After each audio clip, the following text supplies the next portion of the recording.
The late afternoon sun spilled softly through the tall train windows, casting warm golden light across the polished wooden panels of the carriage. The train itself was old-fashioned, the kind that reminded people of another era when travel felt slower, calmer, and somehow more human. Soft murmurs filled the cabin. The gentle clatter of wheels on steel rails created a steady rhythm, almost like a quiet heartbeat. Seated by the window was a man named Marcus Bennett. Marcus was a tall black father in his early 40s. His face carried the calm strength of someone who had learned patience through life's harder seasons.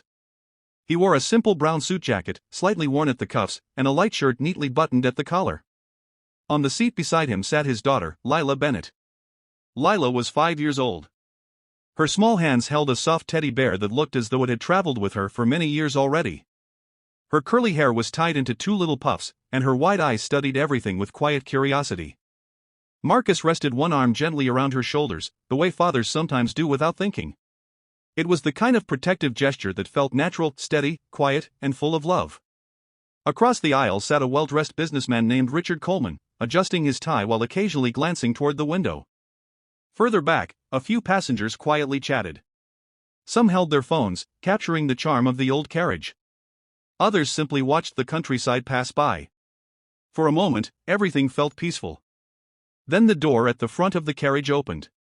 A uniformed pilot stepped inside. His name was Captain Harold Whitaker, a man in his late 50s with silver hair and the rigid posture of someone who had spent decades in positions of authority. He walked down the aisle slowly, scanning the passengers. And then his eyes stopped. They stopped on Marcus and his daughter. Captain Whitaker's face tightened slightly. He stepped closer. His voice was firm. Loud enough that nearby passengers began to notice. "Sir," he said, pointing toward the back of the carriage. "I'm going to need you to move to another seat." The words hung in the air like a sudden gust of cold wind. Marcus blinked, confused. "I'm sorry," he asked calmly. The captain's expression remained stern. "These seats are reserved," he replied. Marcus glanced at the small ticket folded in his hand. "I believe this is my assigned seat," he said gently. The captain shook his head. "Regardless, I need you to move." The tone wasn't just firm. It was dismissive. Around them, conversation slowly faded.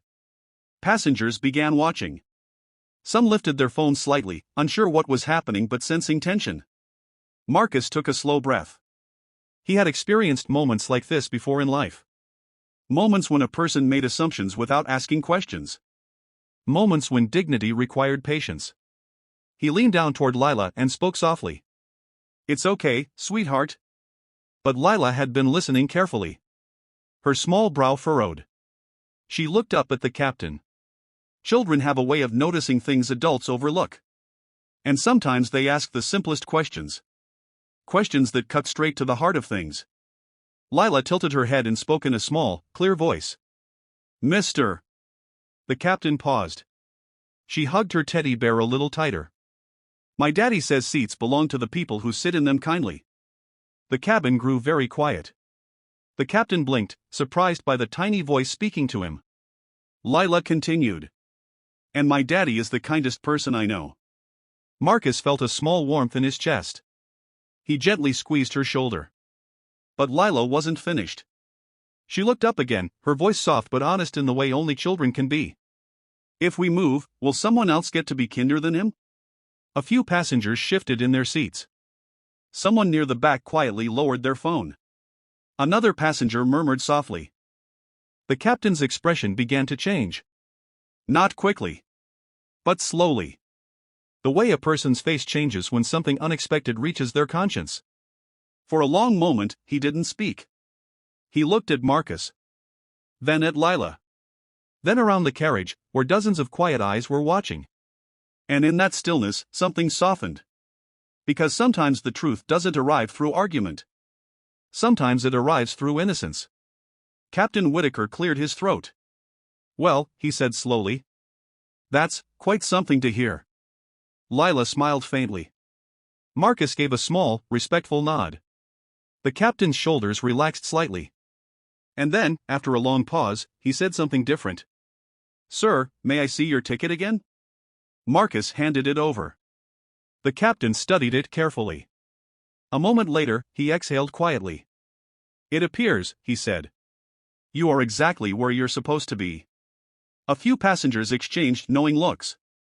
The tension in the carriage eased like a knot finally loosening. The captain handed the ticket back. I apologize, he said. His voice was quieter now. More human. Marcus nodded calmly. No harm done. But Lila looked up again. She studied the captain carefully, the way children sometimes do when they are deciding whether someone is a friend. Then she said gently, My daddy says people can fix mistakes. The captain chuckled softly. Yes, he replied. He's absolutely right. For a moment, the cabin felt warmer again. The train continued its steady rhythm along the rails. The sun dipped lower, filling the carriage with golden evening light. And something subtle had changed. A few rows back, an older woman smiled quietly. She had lived long enough to recognize moments like this. Moments when pride steps aside and humanity steps forward. The businessman across the aisle leaned toward Marcus slightly. You've got a remarkable daughter, he said. Marcus smiled. I think she got that from her mother. Lila beamed proudly, though she wasn't entirely sure what the compliment meant. Captain Whitaker lingered for a moment before turning back toward the front of the carriage. But just before leaving, he stopped. He turned back toward Lila. Young lady, he said kindly. Thank you for reminding me of something today. Lila hugged her teddy bear. You're welcome, she replied. The captain tipped his hat slightly and walked away. And as the train continued through the quiet countryside, the mood inside the carriage had changed completely. People spoke a little softer. Smiled a little more. Because sometimes kindness spreads the way light does, gently, quietly, until the whole room feels different. Marcus looked out the window for a moment, watching the fields roll past. Then he looked down at his daughter. You did good today, he whispered. Lila leaned against him. I just told the truth. Marcus nodded slowly. And for the rest of the journey, the carriage felt less like a group of strangers. And more like a small community sharing the same peaceful road forward. Because in the end, life has a way of teaching the same simple lesson again and again.